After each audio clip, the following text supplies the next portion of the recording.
Hi students, कैसे आप सब लोग। उम्मीद करता हूँ बहुत बढ़िया होंगे सब लोग।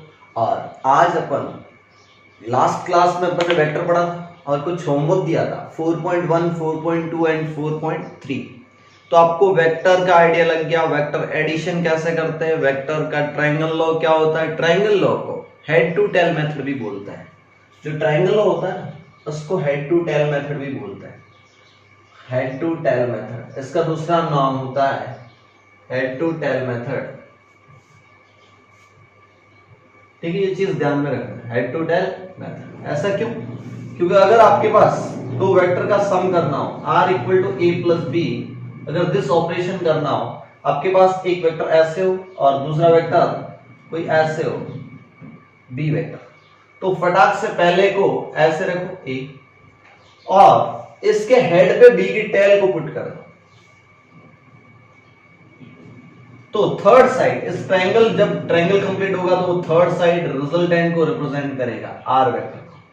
कौन सा वेक्टर को? आर वेक्टर को। इसके बाद अपन ने पैरेललोग्राम मेथड देखा था। कौन सा ग्राम मेथड देखा था? पैरेललोग्राम मेथड देखा था। पैरेललोग्राम मेथड में क्या करना था?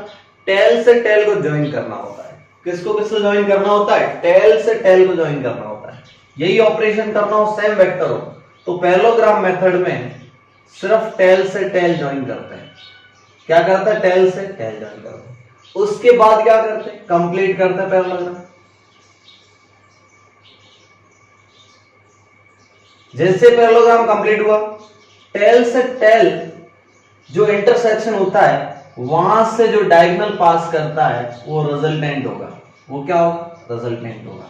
दोनों के बीच, वेक्टर दोनों के बीच एंगल थीटा था और ये एंगल मान लो अल्फा था। रिजल्टेंट का ए वेक्टर से एंगल अल्फा था, तो आर की वैल्यू याद होनी चाहिए। आर क्या है? मैग्नीट्यूड। रिजल्टेंट वेक्टर का मैग्नीट्यूड सिर्फ इस फॉर्मूले से आएगा, A square plus B square plus 2ab cos theta. Yes और नो? यस। अल्फा की वैल्यू इससे निकालोगे, tan alpha equal to b sin theta upon a plus b cos theta. दोनों फॉर्मूले याद होने चाहिए। ठीक है, इसके बाद अपन ने बात की थी कि आर मैक्सिमम क्या होगा। स्पेशल केस देखे थे कि आर की maximum value a plus B होती है, आर की minimum value a minus B होती है। ये हमेशा मोड में रखना, क्योंकि मिनिमम वैल्यू नेगेटिव नहीं लेना, रिजल्टेंट कभी भी नेगेटिव नहीं लेना, क्योंकि रूट के अंदर नेगेटिव नहीं आ सकता।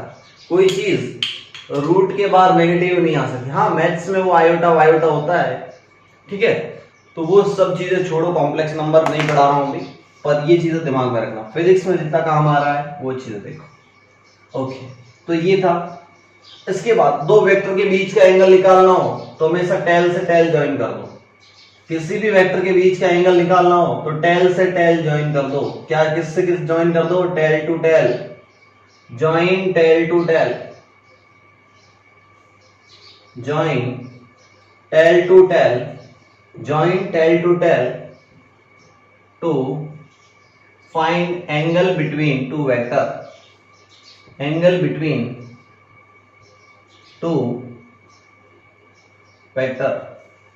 दो वेक्टर के बीच का एंगल फाइंड आउट करने के लिए टेल से टेल ज्वाइन कर दो। क्या ज्वाइन कर दो? टेल से टेल ज्वाइन कर दो। ओके, ऐसा क्यों बोल रहे हो सर? क्योंकि आपको ऐसा दे रखा हो वेक्टर ए और ऐसा दे रखा हो वेक्टर बी ऐसे, और ये एंगल दे रखा हो आपको 120 डिग्री, तो ए और बी के बीच का एंगल 120 डिग्री होगा? नो। बी को यहां से यहां शिफ्ट कर दो या फिर ए को आगे शिफ्ट कर दो, तो ये एंगल सिर्फ 60 डिग्री आंसर होगा। तो वेक्टर के बीच का क्या होगा? 60। टेल से टेल ज्वाइन करना जरूरी है। वेक्टर के कुछ रूल्स। ये था रिवीजन। क्या था? रिवीजन। रिवीजन बहुत जरूरी है। मैं बोलता हूँ सक्सेस की होती है रिवीजन। कई लोग बोर हो जाते हैं, सर बार बार वही पढ़ा रहे हो। जितना अच्छा रिवीजन होंगे उतने अच्छे मार्क्स आएंगे, कॉन्सेप्ट आपकी पकड़ में होंगे। चलो अपन होमवर्क शुरू करते हैं। एग्जाम्पल 4.1। सारे बच्चे पीडीएफ या एनसीईआरटी जो भी अवेलेबल हो ओपन करके बैठ जाए और मेरे साथ क्वेश्चन पढ़े।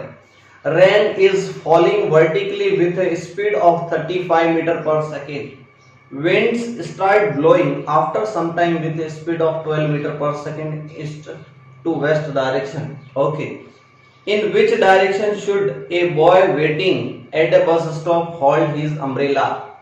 कि अम्ब्रेला किस डायरेक्शन में रखना चाहिए? अब देखो कि रेन वर्टिकली ऊपर से नीचे गिर रही है, तो ये है वेलोसिटी ऑफ रेन 35 मीटर पर सेकेंड। ओके, नीचे की तरफ। और देखो अगर मैं ऐसे बना दूं, इसको मान लूं मैं ईस्ट और इसको मान लूं मैं वेस्ट और ऊपर मान लूं नॉर्थ और नीचे मान लूं साउथ। ऐसा होता नहीं है ऐसा, बट ऐसा मान लो, आपको इजी होगा। विंड क्या होती है? Starts blowing after some time with 12 metre पर second east to west. East to west, east से वेस्ट की तरफ। ये आपका कौन चल रहा है? आपकी velocity of wind VW, velocity of wind कितना दे रखा है? 12 मीटर पर सेकेंड। ओके, आपको दो वेक्टर दे रखे, एक वेक्टर ऐसे एक वेक्टर ऐसे, तो इनका रिजल्टेंट किधर आएगा? देखो दो टेल से टेल जुड़ी हुई है, तो रिजल्टेंट यहां आएगा। यस और नो? ओके सर, ये रिजल्टेंट वर्टिकल से किस एंगल पे आएगा? लेट से अल्फा, लेट से कितना? अल्फा। और देखो रेन नीचे गिर रही है, वर्टिकली नीचे गिर रही है, और ईस्ट टू वेस्ट दोनों के बीच परपेंडिकुलर है ना, ये एंगल दोनों के बीच का 90 है ना। यस, तो एक बात बताओ, आर की वैल्यू क्या आएगी? रिजल्टेंट निकालना है, पूछा नहीं है, फिर भी आर की वैल्यू क्या आएगी?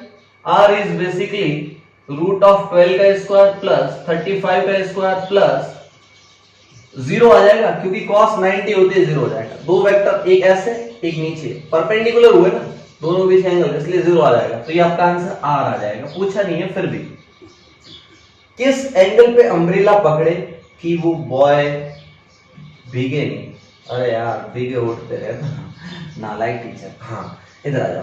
तो कहीं ना कहीं रेन इसको ऐसे गिरती हुई दिखेगी, जो रिजल्टेंट होगा वही तो डायरेक्शन में रेन दिखेगी, तो कहीं ना कहीं इसको अम्ब्रेला इसके जस्ट अपोजिट डायरेक्शन में पकड़ना होगा। अरे यार अम्ब्रेला कुछ ऐसे रखना होगा। अरे जिधर रेन आ रही होगी, ये हवा लेके आ रही है, रेन गिर रही है, तो रेन इधर गिरेगी।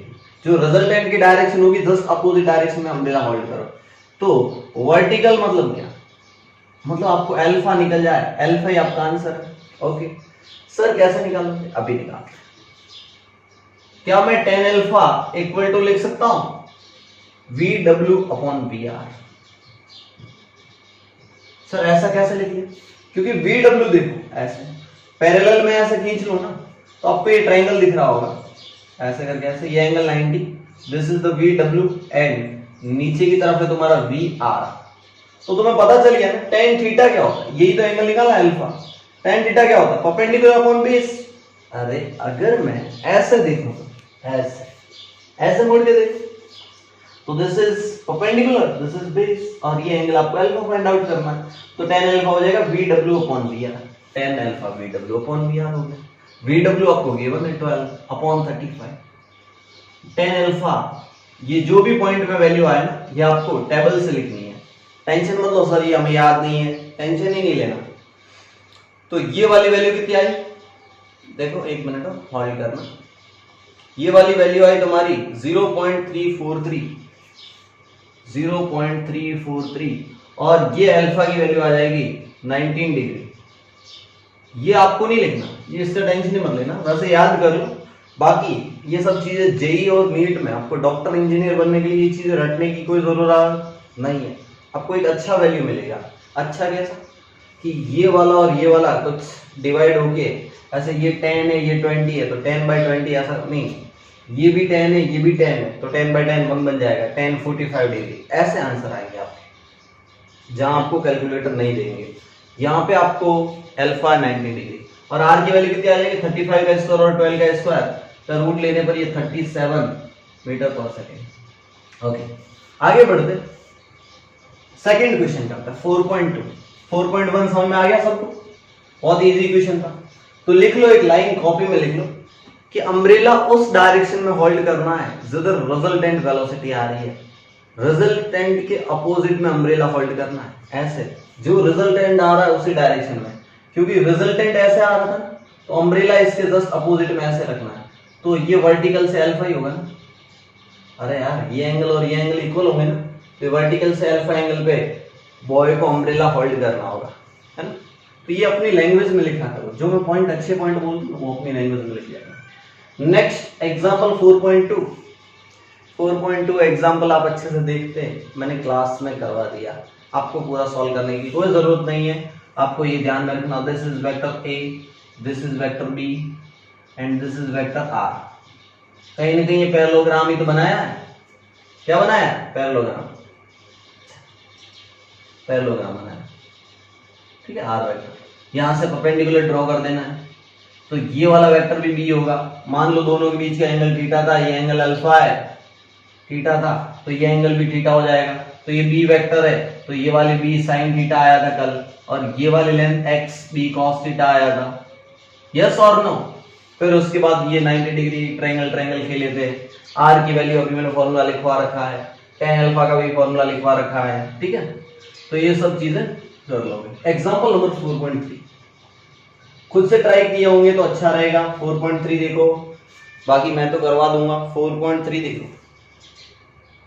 आपको खुद से ट्राई करना है, इससे फायदा आपका होगा। 4.3 देखो कि a motor boat is racing towards north at 25 kilometre पर आवर। ओके, नॉर्थ की डायरेक्शन में मोटर बोट, नॉर्थ की डायरेक्शन में मोटर बोट 25 किलोमीटर पर आवर से जा रही है।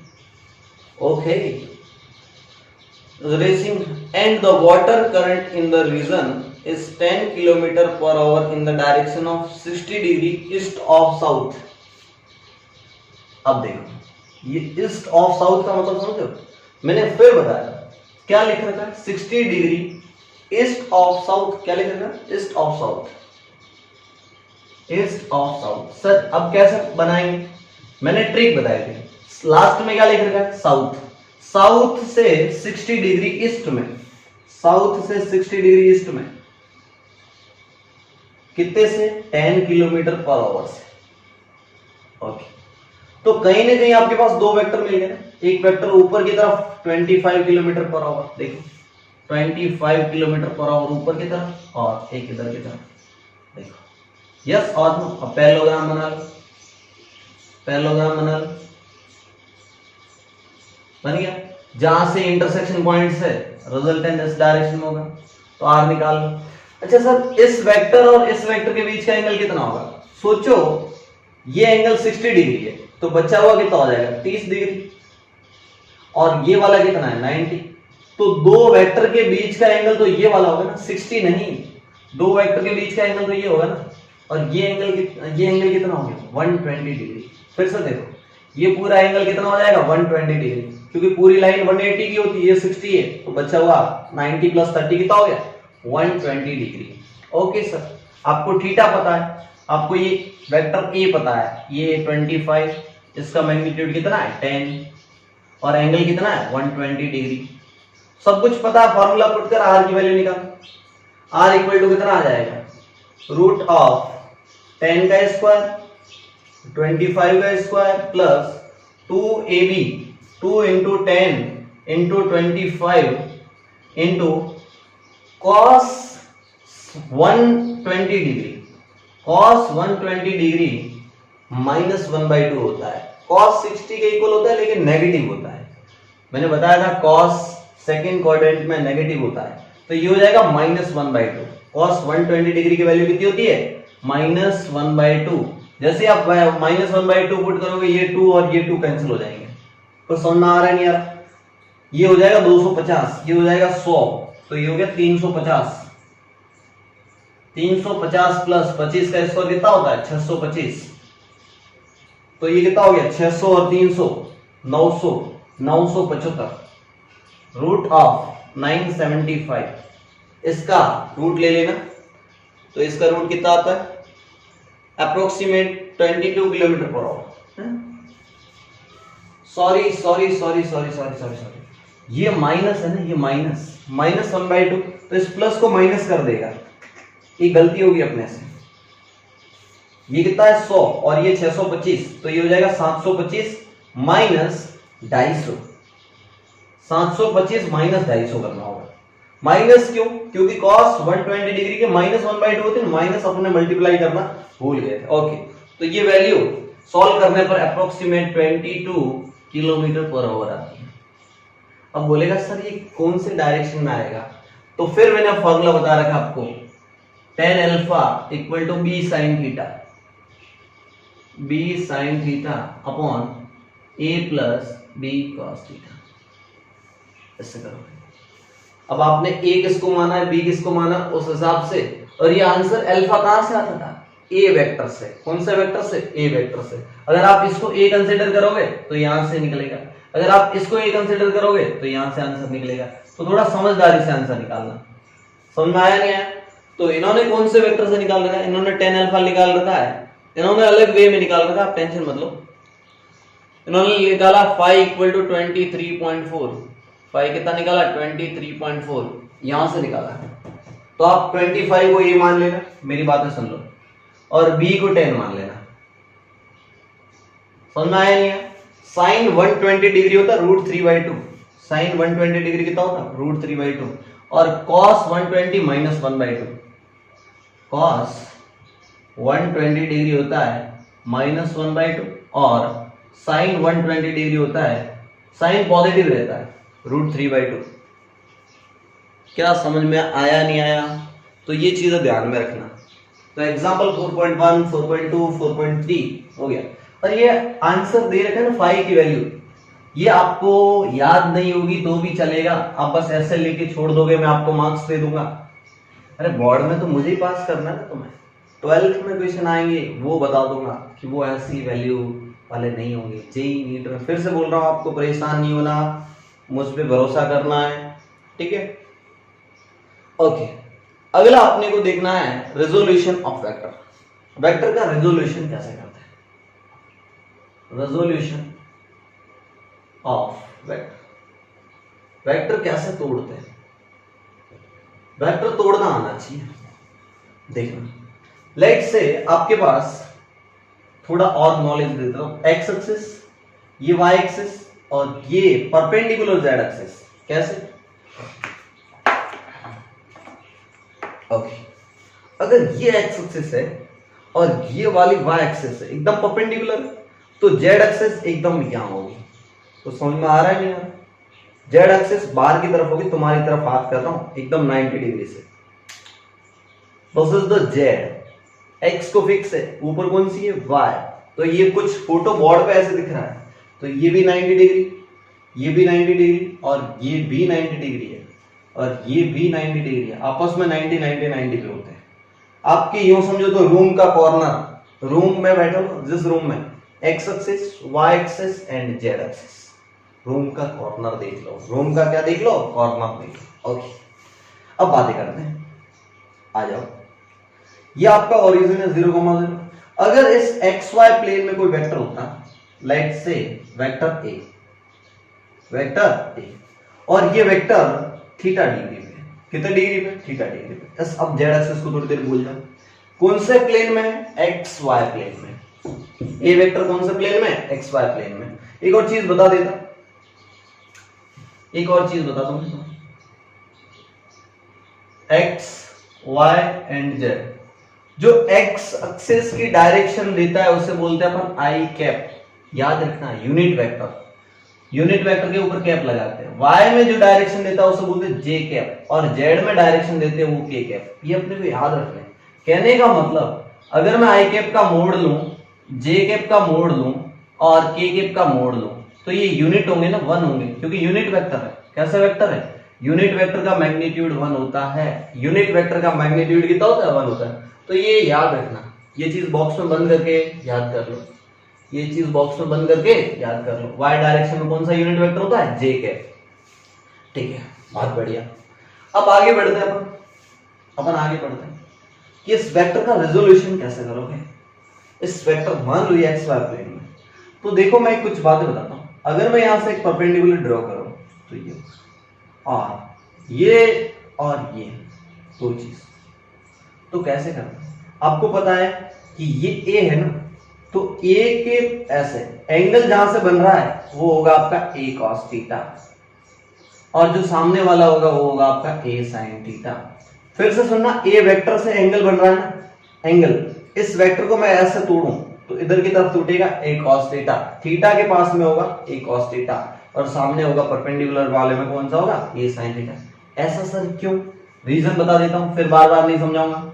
मान लो ये आपके पास a गिवन है, ये एंगल थीटा है, आपको ये नहीं पता, मान लो लेट से ax और ये वाला ay, आपको नहीं पता, आपको ax का मैग्नीट्यूड निकालना है, तो क्या cos थीटा यूज करोगे, क्योंकि ये तो बेस है और ये हाइपोटेनस है, तो क्या cos theta equal to base upon hypotenuse, तो यहां से ax आ गया a cos थीटा।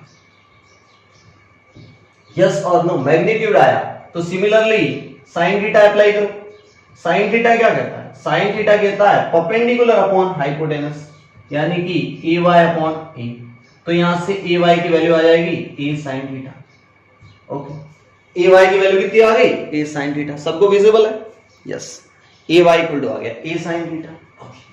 पर सर वेक्टर की बात कर रहे हो, ये तो वेक्टर थोड़ी है, देखो ये मैग्नीट्यूड x एक्सिस पे है और ये मैग्नीट्यूड y एक्सिस के पैरेलल है, तो x एक्सिस है तो क्या मैं ऐसा कुछ बना सकता हूं, देखना कि एक वेक्टर ऐसे और इसको बोल दूं ax i कैप, डायरेक्शन ही तो देना ना, i कैप यूनिट होता है, 1 से मल्टीप्लाई करने पर कोई फर्क नहीं पड़ता, आपने सिर्फ डायरेक्शन देता है, यूनिट वेक्टर का काम होता है डायरेक्शन देना, to give the direction a vector, और ऊपर कौन सा वेक्टर हो गया ए वाई, तो क्या आ जाएगा जे कैप।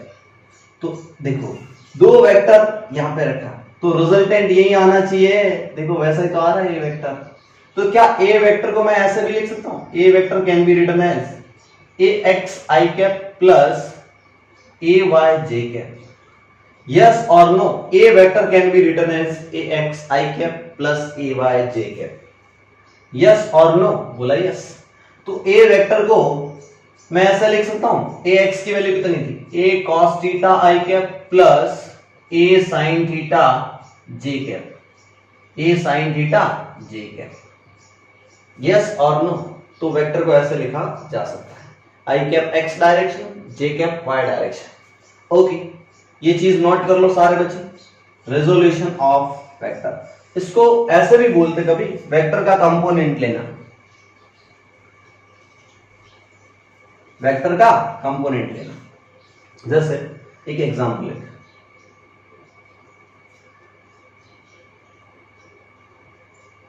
ये आपके पास 5 है, कितना 5, और ये एंगल आपके पास 30 डिग्री है, कितना डिग्री 30 डिग्री। तो इस 5 का x एक्सिस पे कंपोनेंट, फिर सुनना, इस 5 का x एक्सिस पे कंपोनेंट कितना होगा, तो x पे कंपोनेंट लेना है तो 5 cos 30, cos थीटा आएगा ना, 5 cos 30, और y पे कंपोनेंट आएगा 5 sin 30। यस और नो, यस। अब देखो कैसे करोगे, 5 cos 30, तो इसकी वैल्यू कितनी आ जाएगी, 5 cos 30 कितना होता है √3/2, और ये कितना हो जाएगा 5 sin 30 कितना होता है 1/2, सो 5/2, ये आ गया। अब ये 5 ऐसे है तो ये x कंपोनेंट आ गया और ये y कंपोनेंट आ गया, क्या समझ में आया नहीं है। अगर मैं सिमिलरली इसको वेक्टर की बात कर रहा, ये आपका था मान लो a वेक्टर, तो इसका x कंपोनेंट, ये थीटा एंगल है, तो x कंपोनेंट क्या आता है और y कंपोनेंट क्या आता है, तो मैं बोलता हूं x कंपोनेंट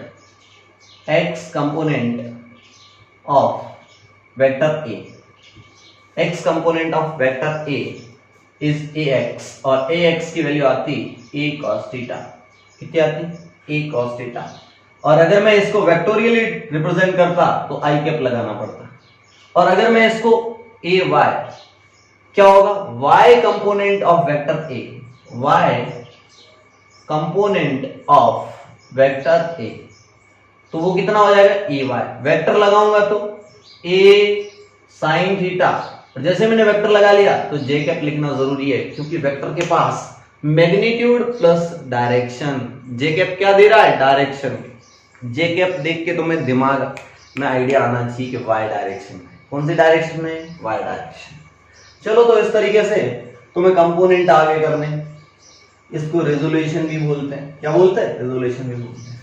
अब एनालिटिकल मेथड में ये भी इंक्लूड है, एनालिटिकल मेथड इन्होंने ये बोला है, इसमें ये भी इंक्लूड है कि अगर आपके पास दो वेक्टर ऐड करने हैं, ए बराबर एग्जाम्पल सेकेंड, ए बराबर ए X I cap plus A Y J cap और दूसरा वेक्टर है बी वेक्टर, और बी वेक्टर दे रखा है इन्होंने बी एक्स आई कैप और बी वाई जे कैप। अगर इन दोनों वेक्टर को कुछ भी करना हो, सम करो, डिवाइड नहीं कर सकते, वेक्टर को डिवाइड नहीं कर सकते, मल्टीप्लीकेशन बाद में सिखाऊंगा, ए प्लस बी करना है, आपको क्या करना है, ए प्लस बी करना है। तो कुछ मत करो, आई कैप वाले एक साथ लिखो, तो ए एक्स प्लस बी एक्स और कॉमन क्या आ गया, आई कैप प्लस वाई वाले एक साथ ऐड करो, तो ए Y plus B Y J cap. Yes और नो? यस। एक बहुत बड़ी गलती करवाते हैं कभी कभी कि वेक्टर एक दे रखा V vector 2i cap plus 3j cap और मीटर पर सेकेंड, और वेक्टर एक्सेलरेशन दे रखा है 4i cap plus 5j cap और मीटर पर सेकेंड स्क्वायर। क्या बोल रखा है, मीटर पर सेकेंड स्क्वायर। ये चीज नोट कर लेना, ये चीज नोट कर लो, फटाक से ये वाला चीज नोट कर लो। और अगर माइनस करना होता तो, अगर माइनस करना होता तो कुछ नहीं, यहां माइनस लिख लेते। क्या समझ में आया नहीं आप? बस तो उसमें से उसको माइनस कर देते। ये चीज लिखने के बाद देखो, अगर तुम्हें कभी बोले कि a प्लस बी करो तो ये पॉसिबल नहीं है भाई, क्योंकि यूनिट सेम होनी चाहिए। यूनिट सेम होगी तभी तो कोई चीज ऐड होगी। अब क्या किलोग्राम में मीटर जोड़ दोगे? पागल हो गया? किलोग्राम में टाइम जोड़ दोगे? तो वेलोसिटी में एक्सेलरेशन नहीं ऐड कर सकते, वेलोसिटी में वेलोसिटी ही ऐड कर सकते।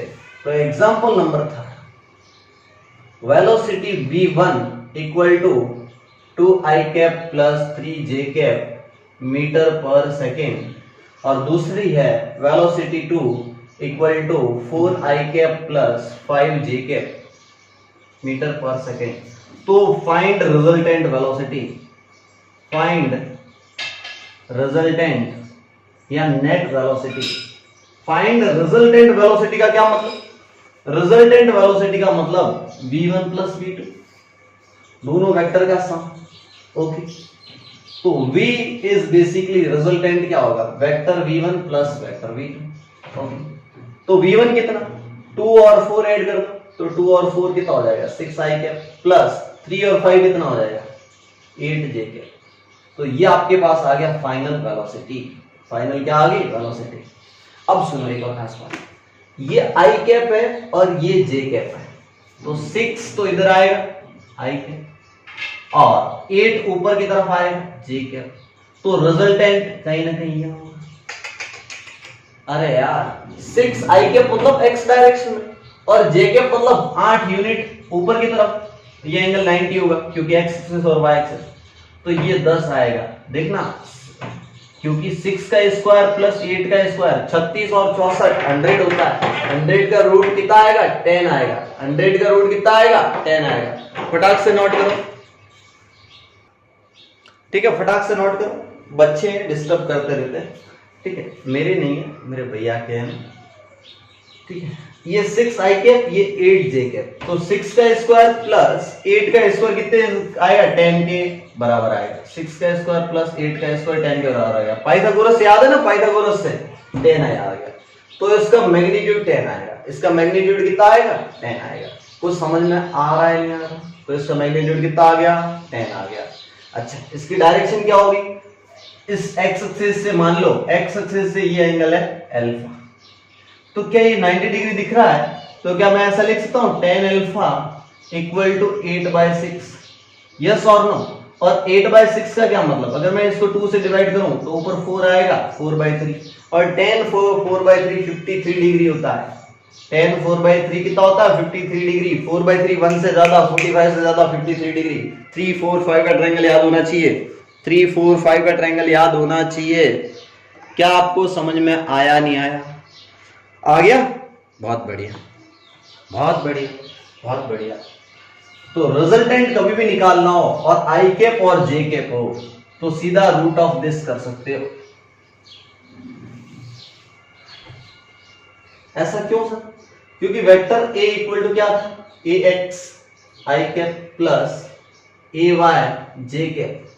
तो मैग्नीट्यूड ऑफ ए, मैग्नीट्यूड का मतलब क्या? Mod equal to simply A X square plus A Y square. कई बच्चे बोलते sir 2ax 2ay cos theta क्यों नहीं आया? अरे cos थीटा 90 हो जाएगा। cos थीटा क्या हो जाएगा? 90, क्योंकि ax इधर है और ay ऊपर है, तो दोनों के बीच का एंगल 90 हुआ ना, और जैसे ही cos 90 होगा पीछे वाला 0 हो जाएगा। इसलिए इसका मैग्नीट्यूड ऐसे लिखा होता है ax square plus ay square. क्या समझ में आया? नहीं आया? That's why this is the magnitude of vector A. इसको ऐसे बोला जाता है magnitude of vector A, magnitude of vector A. बहुत बढ़िया। अब अगर मैं 3D की बात करूं, ये था 2D में। 3D समझते हो? जैसे आपकी ये वाली एक्स एक्सिस, ये वाली वाई एक्सिस एंड ये वाली जेड एक्सिस। ओके, अगर मैं बात करूं कि अगर थोड़ा सुनना अच्छे से, बस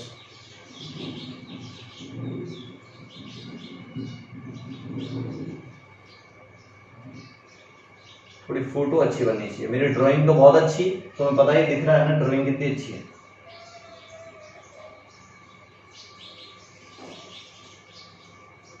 ये तो मैं ड्राइंग कर नहीं रहा हूं, ठीक है, बाकी ड्राइंग मेरी बहुत अच्छी है ना।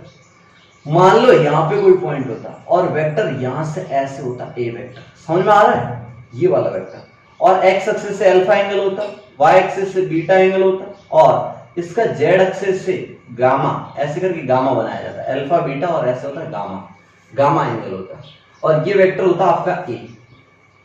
तो ए वेक्टर ऐसे लिखते हैं ए X I cap plus A Y J cap plus, अब की बात तीनों डायरेक्शन में है, इसलिए आपको लिख लो ए जेड के कैप। यस और नो? कोई बड़ी बात नहीं। तो अगर इसका मैग्नीट्यूड निकालना हो, ए का मैग्नीट्यूड, तो कुछ मत करो, बिना डरे ए एक्स का स्क्वायर प्लस ए वाई का स्क्वायर प्लस ए जेड का स्क्वायर, बस ऐसे निकालो। क्या समझ में आया? पक्का? गारंटी? देखो तो इस तरीके से। और आपको ए एक्स लिखना हो तो ए एक्स बेसिकली हो जाएगा ए कॉस अल्फा, ए कॉस अल्फा। ए वाई लिखना हो तो आपका बेसिकली हो जाएगा ए कॉस बीटा, और ए जेड लिखना हो तो आपका हो जाएगा ए कॉस गैमा। ठीक है, आपको ये रटनी पड़ रही है, टेंशन मत लो, जब भी स्कूल ओपन हो मेरे से फिर से बोल सकते हो, क्योंकि ये बकवास चीज है, उतनी ज्यादा काम की नहीं है, उतनी ज्यादा काम की नहीं है। तो जितनी मैंने चीजें पढ़ाई फटाक से रिवाइज कर लो। रेजोल्यूशन कैसे लेते वेक्टर का, 2D में आपको आ रहा है, दो वेक्टर को कैसे ऐड करते हैं। सब्ट्रैक्शन पॉसिबल नहीं है लेकिन अपन कर देते हैं, अपोजिट वेक्टर बना के। कौन सा वेक्टर बना के? अपोजिट वेक्टर बना के। ओके, नेक्स्ट अब मैं कुछ क्वेश्चंस कराने वाला हूं, जेई और नीट लेवल के कुछ क्वेश्चंस कराने वाला हूं। जेई मेंस और नीट लेवल के मैं कुछ क्वेश्चंस करा रहा हूं। आप चाहो तो प्रीवियस ईयर के क्वेश्चन देखना शुरू कर दो, मिल जाएंगे। आप वेबसाइट पे खोलो, यूट्यूब पे जहां मन करे प्रीवियस ईयर के क्वेश्चन देखना शुरू करो, प्रीवियस ईयर के क्वेश्चन देखना शुरू करो। तो मैं कुछ क्वेश्चंस कराने जा रहा हूं, एक मिनट हो। क्वेश्चन सुनना। क्वेश्चन फर्स्ट, क्वेश्चन बोल रहा है कि two forces whose magnitude are in ratio, यानी कि फोर्स 1 और फोर्स 2 का मैग्नीट्यूड कितना है? 3:5। किस रेशियो में गिवन है? 3:5। ए रिजल्टेंट, इन दोनों फोर्स का रिजल्टेंट फोर्स एफ फोर्स है, वो आपको दे रखा है 28 न्यूटन। एक काम करो, रिजल्टेंट को आर लिख लो। रिजल्टेंट फोर्स कितना है? 28 न्यूटन। और फोर्स 1 को आप ए कंसीडर कर दो और फोर्स 1 को आप बी कंसीडर कर दो। तो ए रेशियो बी, दो फोर्स का रेशियो ऐसे लिख रखा है 3:5। 3:5। Okay, if the angle of inclination is 60 degree, आपको थीटा गिवन है 60 डिग्री, थीटा कितना गिवन है 60 डिग्री। बोलेगा find the magnitude of each force का magnitude. Let's say A equal to 3x and B equal to 5x। Yes और no, दोनों का ratio लो 3:5 आ रहा है। मुझे नहीं पता A कितना है B कितना है, पर A 3x होगा और B 5x होगा, ऐसा कुछ होगा। तो रिजल्टेंट गिवन है, तो रिजल्टेंट का फॉर्मूला याद होगा सबको, ऐसा होता है a² plus b² plus 2ab cos theta. cos 60 मैंने सीधा लिख लिया cos थीटा। तो दोनों साइड स्क्वायर कर दो, तो r² का मतलब क्या है 28 का स्क्वायर इक्वल टू रूट हट जाएगा, a का स्क्वायर मतलब क्या 3x का स्क्वायर प्लस 5x का square plus 2 times 3x 5x into cos 60, और cos 60 होता है 1/2। जैसे यहाँ 1/2 करोगे 2 और cos 60 कैंसिल हो गए, cos 60 1/2 होता है, इसलिए 2 इंटू 1/2 1 बन गया। अब देखो ये वाला कितना हो गया 9x स्क्वायर, ये कितना हो गया 25x स्क्वायर, और ये कितना हो गया 3 पंजा 15, और x इंटू x कितना हो गया x स्क्वायर इक्वल टू कितना आ गया 28 का स्क्वायर। ओके 9 और 25 कितने होते हैं 9 और 25, 25 और 9 34, 34 में 15 जोड़ो, 34 में 10 जोड़ो 44, 44 में 5 जोड़ो 49, तो ये हो गया 49x स्क्वायर इक्वल टू 28 का स्क्वायर। दोनों साइड रूट लूंगा ना, तो 28 का स्क्वायर सिर्फ 28 बचेगा, और 49 को मैं 7 लिख सकता हूँ, और x स्क्वायर का x बच जाएगा। तो यहां से मेरे पास x की वैल्यू कितनी आ जाएगी 28/7 4। जैसे मेरे पास x मिल गया तो मेरे पास a मिल जाएगा, a इक्वल टू हो जाएगा 3 इंटू एक्स की वैल्यू कितनी 4 यानी कि 12 न्यूटन, और b कितना आ जाएगा 5 इंटू एक्स कितना आया 4 यानी कि 20 Newton.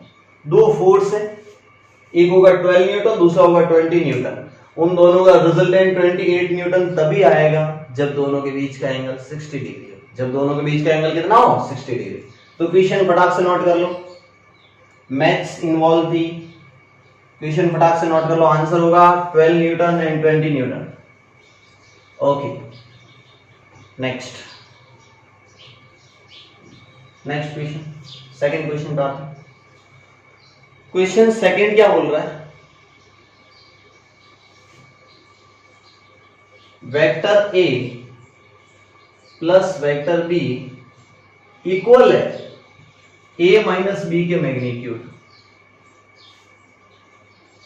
For theta equal to कितना। ऐसा कब पॉसिबल है कि a प्लस बी का मैग्नीट्यूड और a माइनस बी का मैग्नीट्यूड सेम आए फॉर थीटा की कौन सी वैल्यू के लिए। Option A theta equal to 0 degree, option B theta equal to 90 degree, option C theta equal to 120 degree, option D theta equal to 60 degree. देखिए ऐसा कब पॉसिबल है। ओके ट्राई कर, अपने पास क्या a प्लस बी का मैग्नीट्यूड समझते हो, मतलब r का मोड। तो क्या ऐसा लिख सकता हूं मैं इसको, root of a square plus b square plus 2ab cos theta. Yes और नो, यस। और a माइनस बी का मोड का मतलब क्या, root of a square plus b square minus 2ab cos theta. Yes और no, yes, minus 2ab cos theta. कुछ नहीं, b को माइनस b से रिप्लेस करना, इस b को किससे रिप्लेस करना माइनस b से, इसलिए आ गया minus 2ab cos theta. Okay दोनों साइड स्क्वायर कर दो, तो a square plus b square plus 2ab cos theta equal to a square plus b square minus 2ab cos theta. देखो a स्क्वायर b स्क्वायर दोनों side से cancel, समझ में आ गया, इक्वल की, और 2ab इधर आ जाएगा तो यहां आ जाएगा 4ab cos theta equal to 0। तुम्हें पता 4ab 0 में चला गया, cos theta equal to 0। cos theta 0 कब होता है, जब थीटा 90 हो। जब थीटा कितना हो 90, आपके पास आंसर आ गया 90 डिग्री। थीटा कितना आ गया 90 डिग्री। फटाक से सॉल्यूशन, इसका मैं मेथड सेकंड बताता हूं। सेकंड मेथड देखना, विजुअलाइजेशन मेथड। कौन सा मेथड, विजुअलाइजेशन। आप a प्लस बी करो या a माइनस बी करो, दोनों इक्वल आते हैं। ऐसा तभी पॉसिबल होता है। देखना, आपके पास एक वेक्टर a है और एक वेक्टर b है, तो इनका रिजल्टेंट कुछ ऐसा है। अगर a माइनस बी करना हो तो माइनस बी वेक्टर नीचे की तरफ होगा,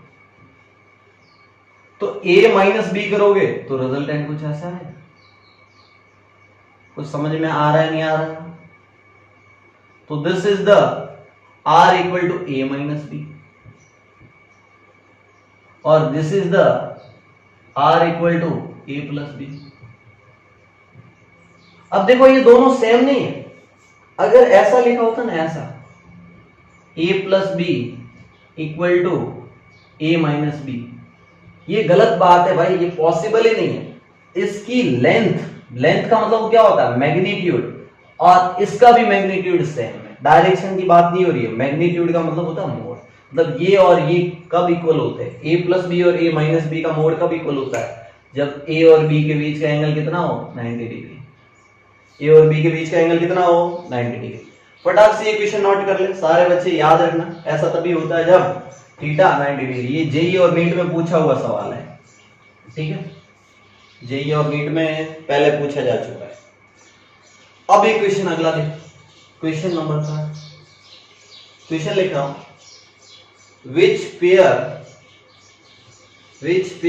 of the following forces will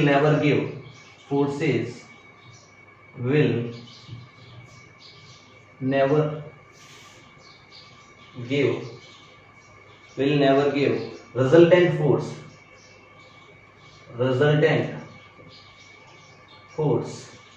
of 2 Newton. तो पहला ऑप्शन है, ये रिजल्टेंट 2 न्यूटन आएगा, 2 न्यूटन एंड दूसरा भी 2 newton. B option 1 newton and 1 newton. C option 1 newton and 3 newton. D option 1 newton and 4 newton. अब सुनना कि which pair of the following forces will never give resultant force of 2 newton. मतलब आपके पास resultant कितना आ रहा है? 2 न्यूटन। दो forces कौन कौन से? 2 और 2 को मिलाओ तो मैक्सिमम कितना आ सकता है? 4। देखना, इससे रिजल्टेंट कितना आता है? मैक्सिमम 4। और मिनिमम कितना? 2 माइनस 2 0। मतलब 0 और 4 के बीच में रिजल्टेंट कुछ भी आ सकता है, और 2 0 और 4 के बीच में, मतलब ये आंसर क्या पूछा है? Will never give resultant. यहां बच्चे गलती करते हैं, कभी कभी बोलते हैं विल नेवर, विल नॉट या विल नेवर गिव। इसका मतलब क्या हुआ कि आपको इससे तो 2 आ रहा है, आपको ये ऑप्शन नहीं लेना, ये तो 2 दे रहा है ना, क्योंकि 0 और 4 के बीच में 2 आएगा। अब देखो अगला, 1 और 1 मिनिमम कितना होगा? 0, और 1 और 1 ऐड करोगे तो मैक्सिमम कितना हो जाएगा? 1 और 1 2। इसमें 1 एंड 3 मैक्सिमम 4 आएगा, 1 3 प्लस 1 4, और मिनिमम कितना आएगा? 3 माइनस 1 2। यस, तो ये भी 2 तो दे रहा है ना, ये भी 2 दे रहा है। ये वाला देखो 4 माइनस 1 यानी कि 4 प्लस 1 कर दो पहले तो 5, और 4 माइनस 1 करो तो कितना आ जाएगा? 4 माइनस 1 3। ओहो, 3 और 5 आ रहा है, तो 2 तो ये कभी नहीं दे सकता। मिनिमम 3 मैक्सिमम 5, 2 आ ही नहीं रहा है, मतलब ये वाला फोर्स का ये वाले फोर्स का भी 2 नहीं दे सकते। तो आपका आंसर होगा डी ऑप्शन। कौन सा ऑप्शन? D option. चलिए नेक्स्ट क्वेश्चन करते हैं। Next question question number 4।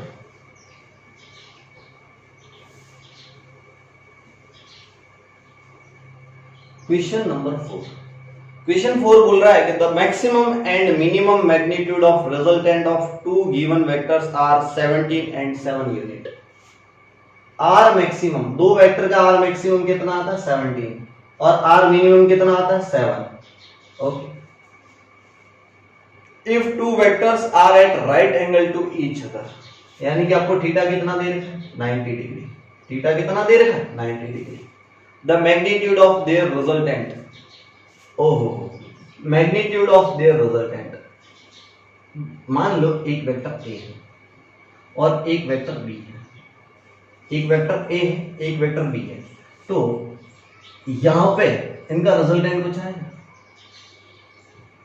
आपको क्या बोल रहा है कि a प्लस बी 17 है, a प्लस बी कितना है 17, और a माइनस बी कितना है 7, दोनों को जोड़ो, इस इक्वेशन मैक्स में इक्वेशन ऐड करनी है आपकी, दोनों इक्वेशन, क्योंकि r मिनिमम कितना होता है a minus B, r maximum कितना होता है a प्लस बी, दोनों को ऐड करो, 17 और 7 24, 17 और 7 कितने हुए 24, देखो b प्लस माइनस कैंसिल हो गया क्योंकि यहाँ प्लस का भी यहाँ माइनस का भी, इधर हो गया 2a, तो a इक्वल टू आ गया आपके पास 24/2 12, जब a 12 आ गया, a कितने आ गया 12, तो यहाँ 12 रखो तो b की वैल्यू 5 आएगी, 12 और 5 17 होते हैं ना, अरे यार, तो किसी भी इक्वेशन रखो, यहाँ 12 रखो तो 12 में से 5 जाएंगे तो पीछे 7 बचेंगे, तो b की वैल्यू आ गई 5, इक्वेशन सॉल्व करना, 12 ये इसी दोनों इक्वेशन में से पुट करो तो b कितना आ गया 5, आपको पता चल गया b 5 है और a कितना है 12, तो एक ट्रायंगल याद होगा 12 और 5 ये 13 आएगा, क्यों, क्योंकि रूट ऑफ 12 का स्क्वायर प्लस 5 का स्क्वायर, और दोनों के बीच का एंगल तो 90 बोल रखा है, परपेंडिकुलर टू ईच अदर का मतलब क्या है थीटा 90, तो 12 का स्क्वायर और इसका स्क्वायर आता है 169 यानी कि 13, तो आंसर कितना आ जाएगा आपका रिजल्टेंट 13, आंसर आ गया 13 निकला, कितना आ गया 13। ओके आगे बढ़ते, नेक्स्ट आगे बढ़ते, ये दो ट्रायंगल याद रखो,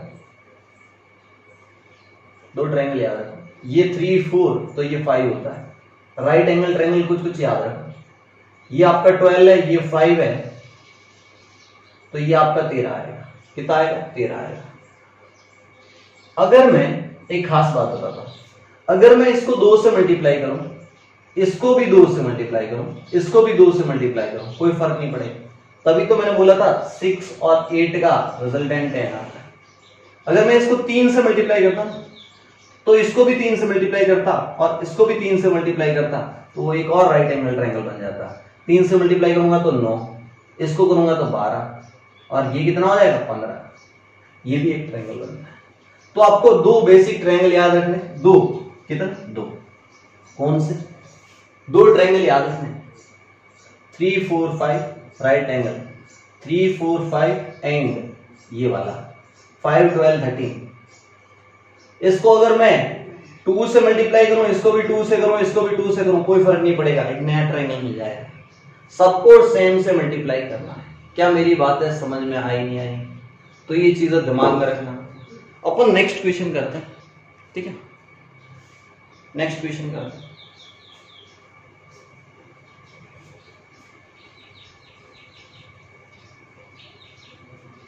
next question number 4।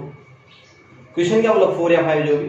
The sum of magnitude of two forces acting a point is 18 and the magnitude of their resultant is 12.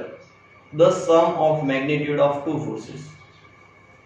Sum of magnitude of two forces. Let's say force A and force B. कितना आ रहा है magnitude 18, magnitude कितना आ रहा है 18 and the magnitude of their resultant. अच्छा, individual का magnitude, इसकी language समझना, यहां लैंग्वेज घुमाई है। The sum of the magnitudes of two forces, let's say force A का मैग्नीट्यूड प्लस फोर्स बी का मैग्नीट्यूड, दोनों करते तो आपके पास 18 आता है। कितना आता है 18, और इनका रिजल्टेंट क्या होगा, रिजल्टेंट का मैग्नीट्यूड होगा ए प्लस बी। ये अलग अलग बात है। ये आपका आ रहा है 12, कितना आ रहा है 12, ओके, ये आपके पास 12 आ रहा है। If the resultant is at 90 degree with the force of smaller magnitude, आपके पास कोई smaller magnitude, let's say force A इधर की तरफ है, तो रिजल्टेंट 90 डिग्री पे आ रहा है। आर कितने डिग्री पे आ रहा है 90 डिग्री पे आ रहा है। आर कितने डिग्री पे आ रहा है 90 डिग्री पे आ रहा है। ऐसा कब पॉसिबल, जब बी वाला यहां पे। आपको ट्रायंगल लॉ याद है ना, vector A plus vector B करो तभी तो वेक्टर आर ऐसा आएगा। अरे यार ऐसा कुछ होगा तो समझ में आ रहा है नहीं आ रहा, यस और नो, ये ऐसा। ओके, अब क्या कुछ आगे बोल रहा है, with the force of small magnitude, what are the magnitude of forces, forces का क्या मैग्नीट्यूड होगा। देखो ये आपको 12 गिवन है, कितने गिवन है, 12 गिवन है, आर की वैल्यू कितनी गिवन है, 12 गिवन है। ए और बी का अलग अलग मैग्नीट्यूड मिलकर 18 आ रहा है, ए और बी का अलग अलग मैग्नीट्यूड मिलकर 18 आ रहा है, कहने का मतलब ए प्लस बी किसके इक्वल है, 18 के इक्वल। ए का मैग्नीट्यूड मतलब सिंपली ए, बी का मैग्नीट्यूड मतलब simply B, equation first, equation first. और ए प्लस बी के मैग्नीट्यूड को कैसे बोलते हो, ऐसे, root of A square plus B square plus 2ab cos theta equal to 12। अब स्क्वायर कर दो दोनों साइड, तो A square plus B square plus 2ab cos theta equal to 144, yes और नो। आपके पास इसका स्क्वायर करोगे, फिर इसका ये खोलने पर ये इक्वेशन आ गई सेकेंड और ये इक्वेशन आ गई फर्स्ट। एक और इक्वेशन है कि रिजल्टेंट कितने डिग्री पे आ रहा है, ए से 90 डिग्री पे, तो ये अल्फा की वैल्यू आ गई 90 डिग्री। तो क्या मैं ऐसा लिख सकता हूं, tan alpha equal to B sine theta upon A plus B cos theta. और tan 90 क्या होता है, इंफिनिटी, इंफिनिटी का मतलब क्या होता है 1/0, इंफिनिटी का मतलब क्या होता है 1/0, यस और नो, यस। मतलब a plus B cos theta किसके बराबर आ जाएगा, 0 के बराबर आ जाएगा। अरे नीचे वाली चीज 0 है तो इधर भी 0 इक्वल है, इसका मतलब a plus B cos theta किसके बराबर आ गया, 0 के बराबर आ गया। तो यहां से थर्ड इक्वेशन मेरे पास आ गई, a plus B cos theta equal to 0, equation number third. a plus B cos theta किसके इक्वल आ गया, 0 के इक्वल आ गया। तो यहां से b कॉस थीटा क्या लिखोगे, b कॉस थीटा सिंपली आ जाएगा -a। b cos थीटा किसके बराबर आ गया, -a के बराबर आ गया। तो b cos थीटा कहां दिख रहा है, सेकंड इक्वेशन में। इस b cos थीटा का आप -a रख दो, b cos थीटा का आप क्या रख दो, -a। फटाक से देखो क्या चीज आ रही है, ये वाली चीज नोट कर लो, मैं ये चीज रफ कर रहा हूं। मेरे पास आया a square plus b square plus 2a और b cos थीटा को रख दिया -a इक्वल टू 144। तो यहां से आ गया a square plus B square minus 2a square, a into A square और माइनस आ गया इक्वल टू 144। ए स्क्वायर में से a स्क्वायर हट गया तो यहां आ गया b square minus a square equal to 144। और इसको मैं ऐसा लिख सकता हूं b माइनस a into B plus a equal to 144। और b प्लस a आपको पता है 18, a प्लस b करो या b प्लस a करो, ये आपको पता है 18, तो b माइनस a आ गया 144 डिवाइड बाय 18। ये डिवाइड में चला जाएगा ना क्योंकि मल्टीप्लाई में, तो 18 का भाग 144 में तो कितनी बार जाएगा, 8 बार कि 7 बार। b माइनस a कितना आ जाएगा आपके पास, 18 का भाग तो 8 बार जाएगा, तो b माइनस a आपके पास आ गया 8 और b प्लस a कितना है 18, दोनों को ऐड कर दो तो a कट जाएगा, तो ये आ जाएगा 2b इक्वल टू 8 और 8 कितना 26, तो b इक्वल टू आ गया 13। b इक्वल टू कितना आ गया 13। जब b इक्वल टू 13 आ गया तो 13 में से 5 घटाओगे, अब जब 13 में से 5 घटाओगे 13 माइनस 5 तभी तो 8 आएगा, तो a बराबर 5 आ गया। a बराबर कितना आ गया 5, a इक्वल टू 5 आ गया। बहुत अच्छा क्वेश्चन था, फिर से समझना। यहाँ पे मैंने मस्ती की कि अल्फा एंगल ए से कितना है 90, तो tan अल्फा वाला फार्मूला लगा लिया, tan अल्फा वाला फार्मूला लगा लिया। कई बच्चे बोल रहे हैं कि सर हमें ऐसे समझ में नहीं आए, तो अब चिंता मत करो, मेरे पास दूसरा मेथड भी है, मेरे पास एक और मेथड है इसका, मेरे पास इसका एक और मेथड है।